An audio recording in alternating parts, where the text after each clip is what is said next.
في سن المراهقة كل حاجة بتتغير حواليك، وخصوصا جواك. مشاعرك بتعلى وتنزل، يوم تبقى متحمس ويوم تاني تحس إنك مش فاهم نفسك. تبدأ أول مرة تحس بانجذاب حقيقي، أول مرة قلبك يدق لحد، أول مرة تبقى مستعد تعمل أي حاجة عشان شخص وتفتكر إن ده حب.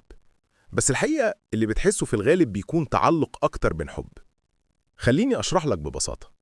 التعلق هو إنك تربط سعادتك بوجود شخص.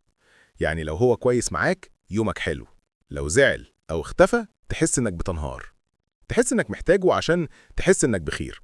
وده بيحصل عشان لسه في السن ده مشاعرنا بتسبق عقلنا بخطوات كتير. العقل في المرحلة دي لسه بيتكون، خصوصا الجزء اللي اسمه القشرة الجبهية الأمامية، وده الجزء اللي مسؤول عن التفكير المنطقي واتخاذ القرار. لسه مش مكتمل، فبيخليك تميل للعاطفة أكتر من العقل. يعني لما تحب